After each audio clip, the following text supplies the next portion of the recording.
the Emerald Crown. Paris, 1810.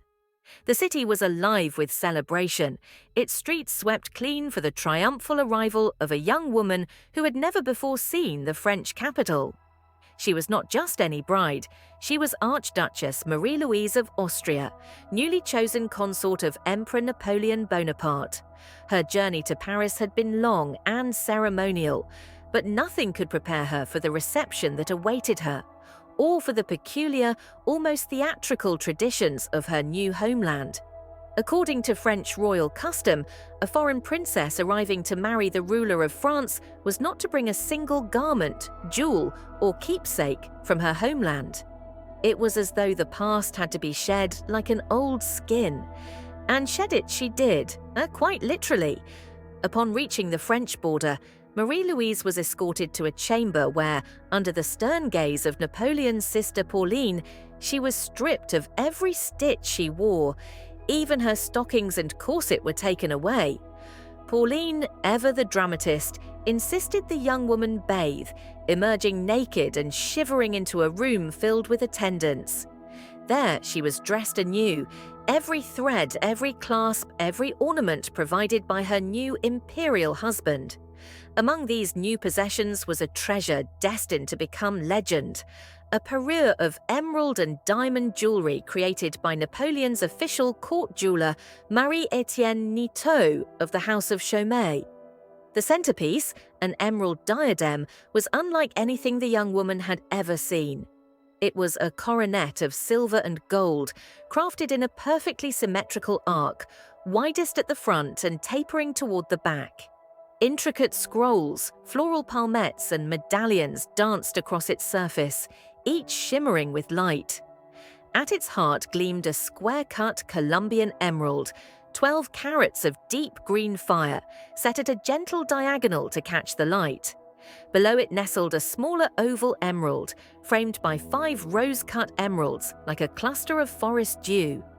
Encircling them were hundreds of diamonds, sparkling like frozen rain. In total, the diadem contained 79 emeralds, all from the famed Muso mines of Colombia, along with more than 1,000 diamonds, their combined weight exceeding 700 carats. It was a gift fit not merely for a bride, but for an empress. Some say Napoleon presented the diadem to Marie-Louise on their wedding day. Others insist it came a year later to celebrate the birth of their son, the King of Rome. Whatever the truth, the jewel quickly became her favorite.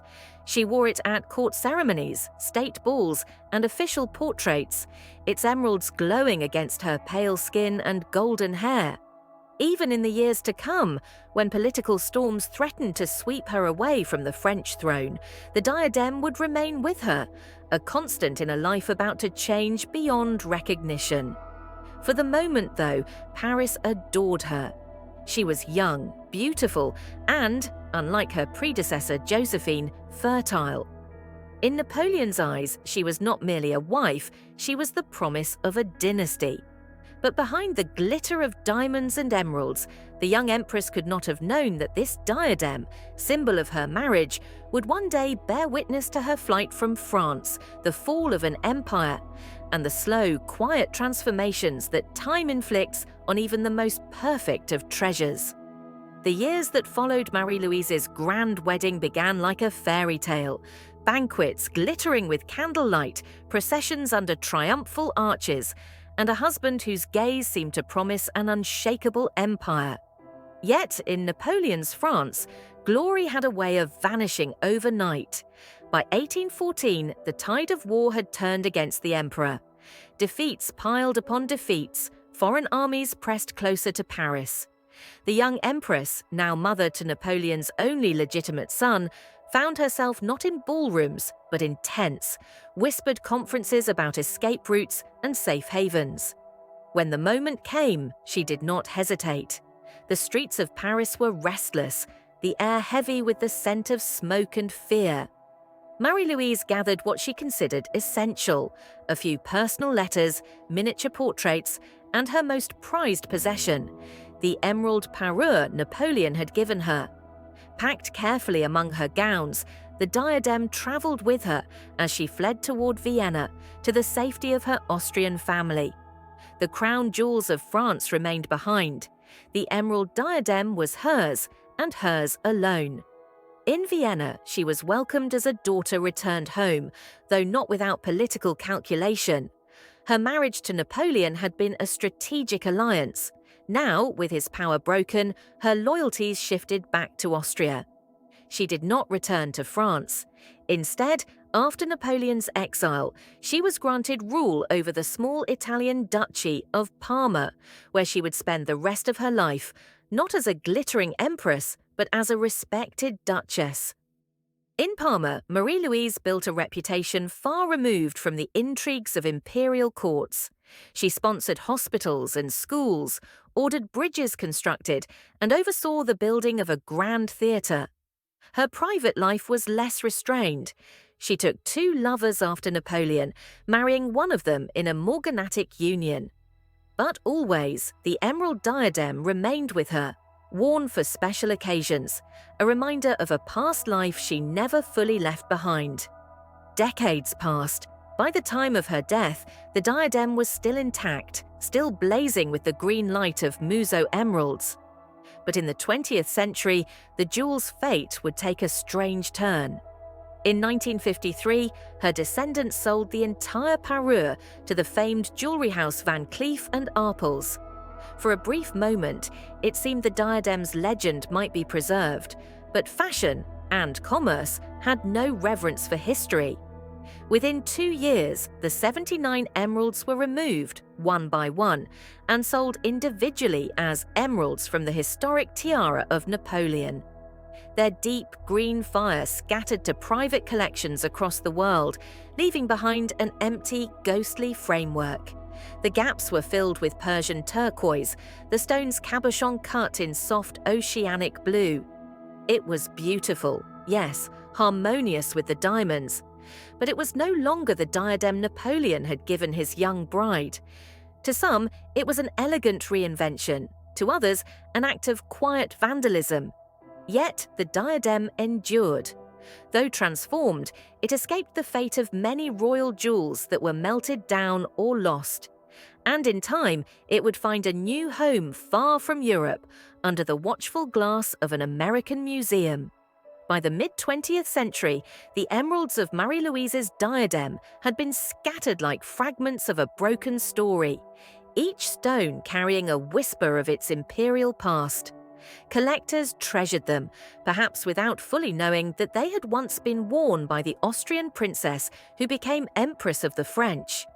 The diadem's body, stripped of its green heart, now gleamed with a new soul, the serene blue of Persian turquoise. Van Cleef and Arpels, who had overseen the transformation, displayed it as a jewel reborn. Yet the jewel carried with it a paradox.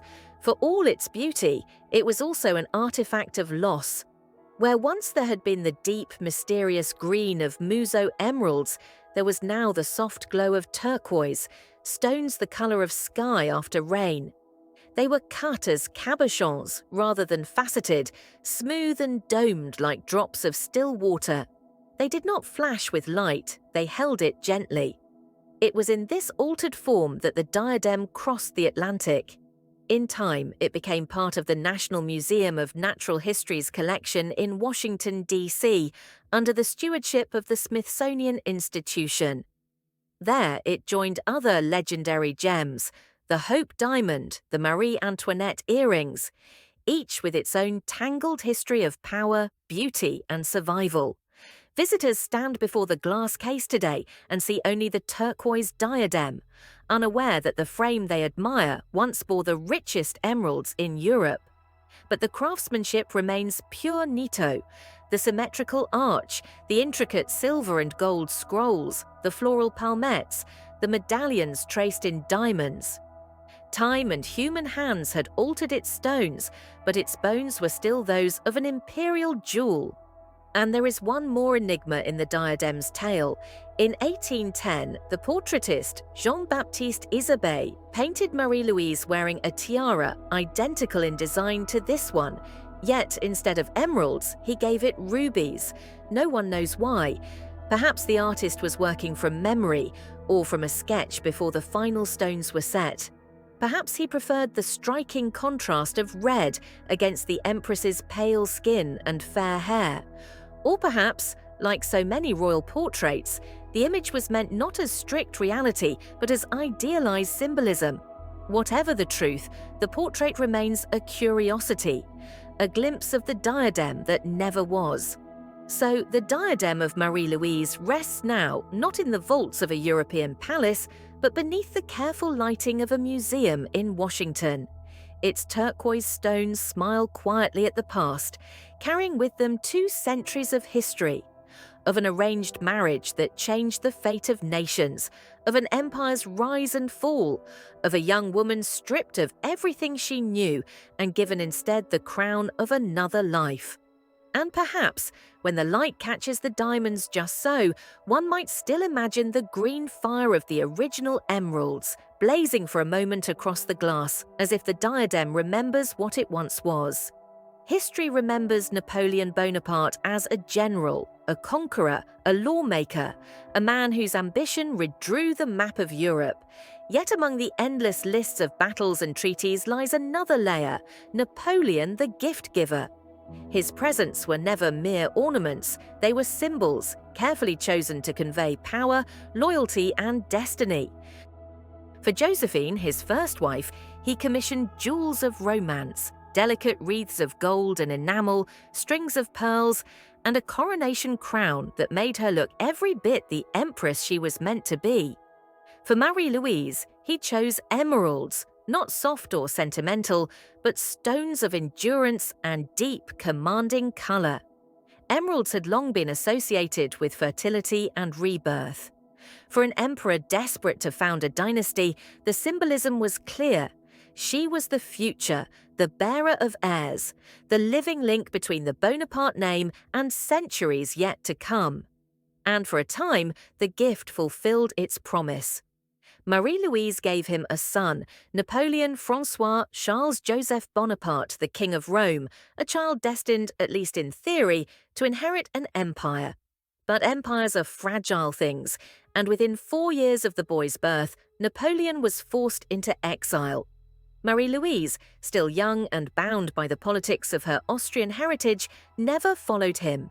She kept her son, her duchy, and her emeralds.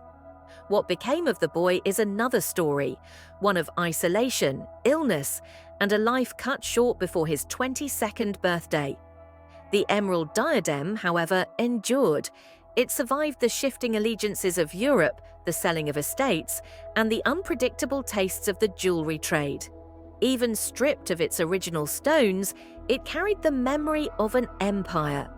Today, when visitors file past its glass case in Washington, they may pause for a few seconds, admire its symmetry, its sparkle, the gentle blue of its turquoise. Then they move on. They do not hear the clatter of carriage wheels on the cobblestones of Paris in 1810, nor the hushed orders as an empress flees her capital.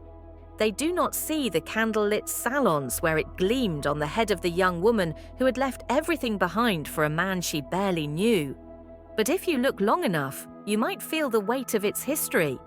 You might imagine the hands that have held it, from the imperial jeweler Nitto fitting each emerald into place, to Marie-Louise fastening it before a mirror, to the modern curator lifting it into its display.